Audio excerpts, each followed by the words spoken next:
I now give the floor to His Excellency, Justice Luis Armando Tolosa Villabona, of the Supreme Court of Justice of Colombia and Professor of Law.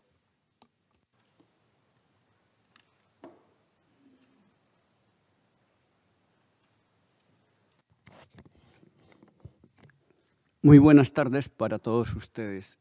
Debemos desde Colombia agradecer particularmente de la Corte Suprema de Justicia, de sus jueces, de la academia, de todos los profesores, la celebración de este evento y la invitación a ciudadanos colombianos para intervenir en él, a los dignatarios de la Asamblea General de las Naciones Unidas, a los participantes aquí presentes, quienes están remotos, interconectados con este diálogo interactivo de armonía con la naturaleza y la conmemoración de este importante Día de la Madre Tierra. Tuve la oportunidad de sustanciar y decidir el caso de la Amazonía, como algunos otros casos, el caso del derecho animal del oso de anteojos, el animal emblemático de los Andes colombianos, para efectos de decidir a su favor una habeas corpus y cuyo litigio actualmente se encuentra para una audiencia en la Corte Constitucional. El diálogo que nos convoca tiene como unos ejes centrales, fundamentalmente el tema atinente a la educación y los efectos en la construcción de un mundo global que respete a la naturaleza. Cuando abordamos el tema de la educación, es necesario tener en cuenta que debe verse desde el punto de vista formal y la educación también no formal. Pero no se debe ver únicamente la educación para un sector determinado, sino en todos los niveles, porque es un problema mundial en el analfabetismo, pero fundamentalmente la ignorancia frente a la obligación que tenemos todos los seres humanos de proteger la naturaleza y de respetar los derechos de la naturaleza y de los seres sintientes.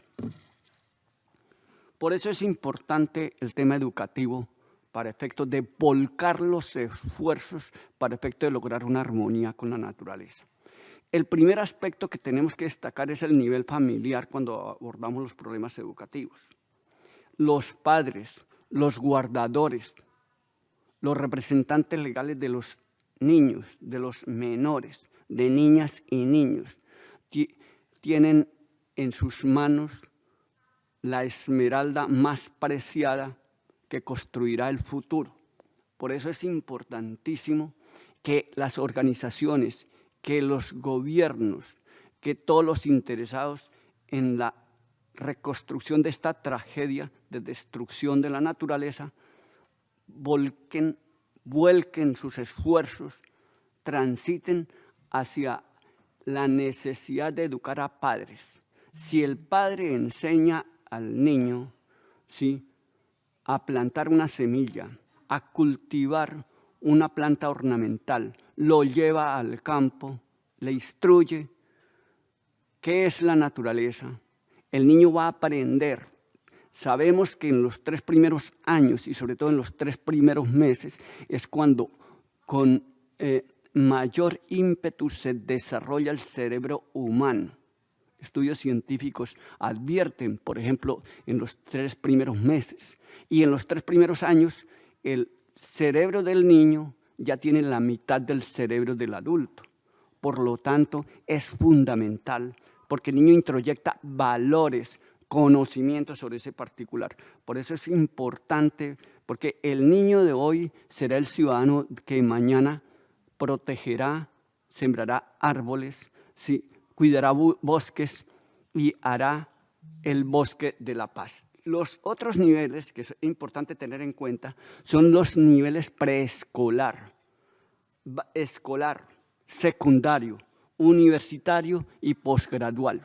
en los pénsumes de las universidades, de los colegios, de las escuelas, de los jardines, en todos ellos debe ser obligatoria la asignatura de protección de los derechos de la naturaleza. Es importante que implementemos programas obligatorios, decálogos de derechos de la naturaleza. Sabemos que este tema es relevante. La mayoría de nuestros habitantes hoy están urbanizados. Por eso hay que acompañar con campamentos verdes, con encuentros con la naturaleza. El problema no es únicamente de facultades de derecho, ni tampoco de leyes. El problema es un asunto que atañe a toda la ciudadanía. Por eso todos los actores en el sistema educativo y toda la sociedad. No solamente la educación formal debe propugnar por tener un modelo educativo amable y de protección de los derechos de la naturaleza. También la educación no formal, para quien sea empresario, para quien vaya a ejercer una actividad u oficio, es necesario que aprenda técnicas y aprestamiento en protección de la naturaleza para el ejercicio del oficio, y esto debe implementarse. Necesitamos instrumentos concretos. La universidad en general, todas las universidades, todo el sistema educativo, escuelas, debemos propugnar por métodos y medios de investigación para aplicarlos a la protección de la naturaleza. En este esquema de la educación son centrales entonces el padre de familia, el maestro como tal en todas sus dimensiones, el ciudadano como tal y el juez. En el marco educativo es necesario reelaborar una epistemología, porque tenemos pluralidad de conocimientos y genera controversias internas, unos conceptos básicos, una lingüística básica.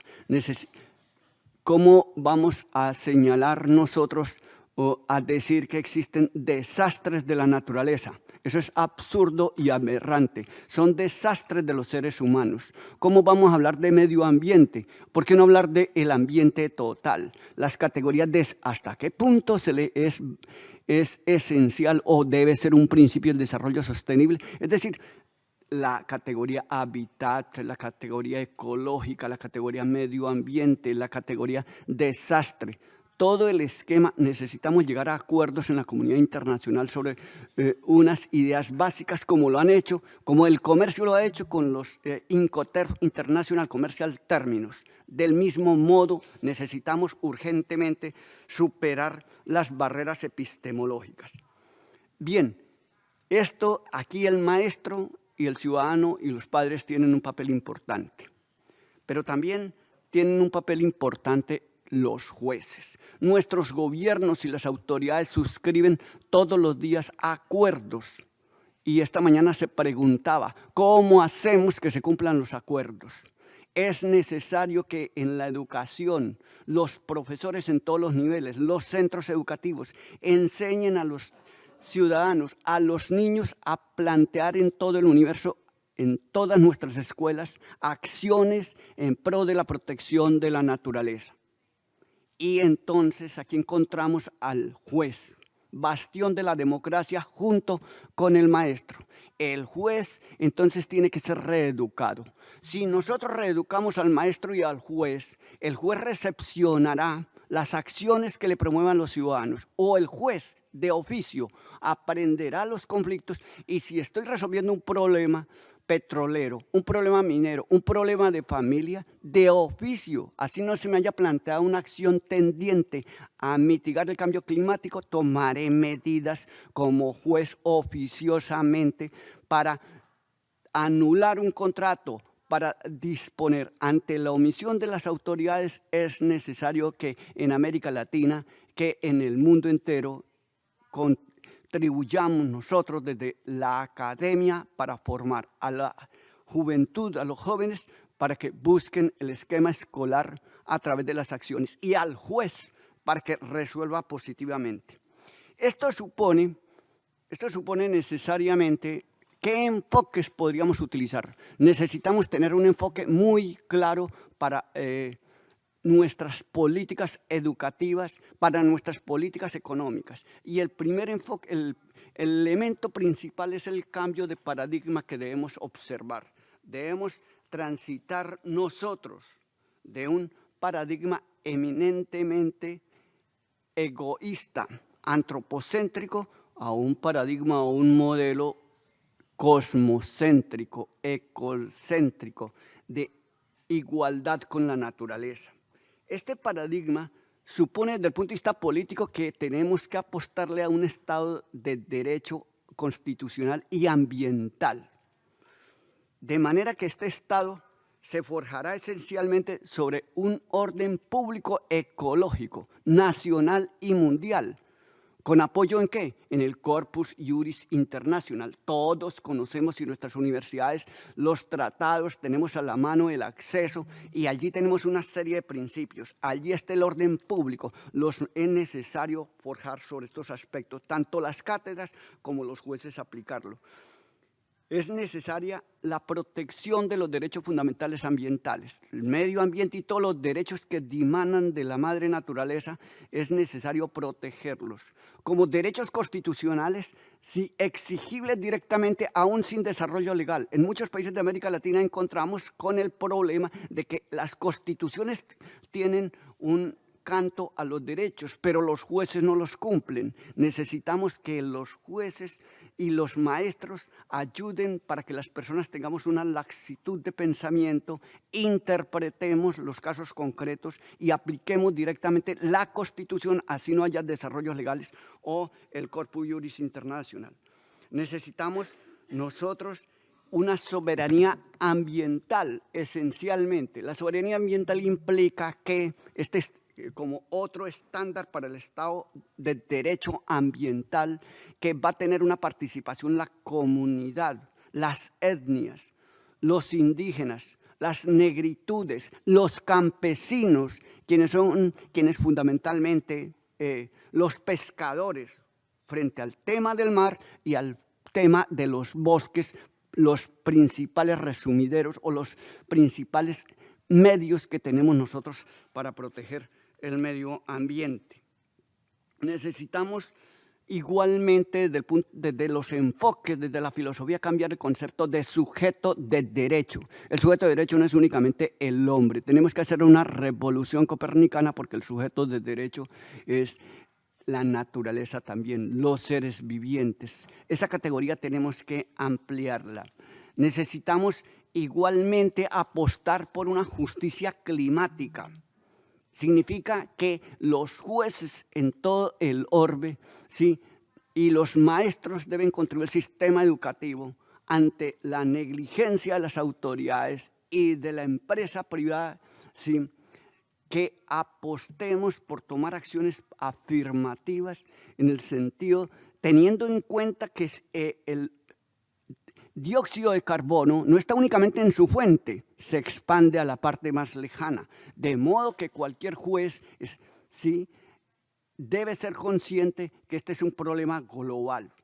Necesitamos fundamentalmente apostarle por la protección de los derechos fundamentales intergeneracionales, como fue el problema propuesto por el grupo jurídico de la doctora Eslava, que se halla aquí presente, y el cual tuvo la oportunidad la Corte de protegerlo, para la Corte Suprema de la República de Colombia, para efectos de declarar a la Amazonía sujeto de derecho, a pesar de que los accionantes no se encontraban en pueblos ubicados en la Amazonía, sino que se encontraban en la zona caribeña, en las altiplanicies colombianas. Se ordenó la protección de los derechos fundamentales intergeneracionales, que no son una entelequia, son una realidad. Es una responsabilidad ética de todos nosotros hacia nuestros hijos, hacia los nietos y hacia la posteridad. No se trata de una simple aplicación del principio precautorio, no se trata de la simple, porque se trata de una realidad. En fin, este enfoque debe estar guiado adicionalmente por una información seria, veraz y real, con participación de los medios. El sistema educativo debe abogar y las entidades que trabajan y que se encuentran comprometidas con la restauración y detener y revertir este problema, con la necesidad de también educar en medios de comunicación para utilizar los más medios, ¿sí? Para utilizar los medios electrónicos para efectos de difundir las ideas de educación a la ciudadanía. La última parte, para concluir, esto impone una ética, y la ética que invitamos, ¿sí?, a profesar debe fundarse en una moral de la alteridad. Aquí no me introduzco en la polémica entre ética y moral, pero fundamentalmente el tema ético es esencial. Ética de la alteridad. Saber que yo no estoy solo, que no soy un hombre egoísta, sino que estoy con los demás, con el prójimo, con el próximo, con la naturaleza como ser sintiente, como ser que tiene derechos y necesitamos protegerla.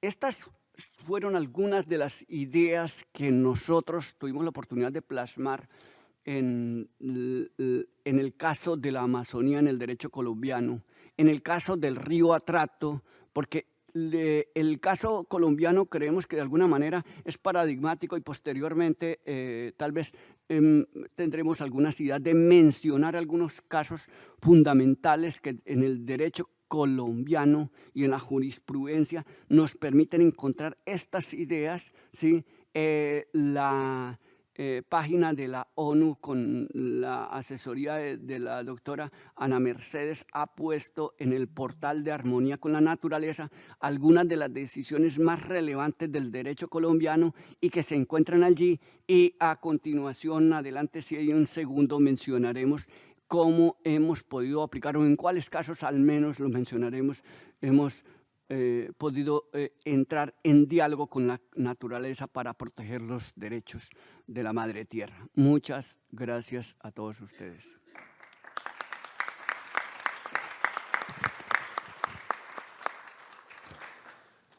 I thank Justice Tolosa for his contribution.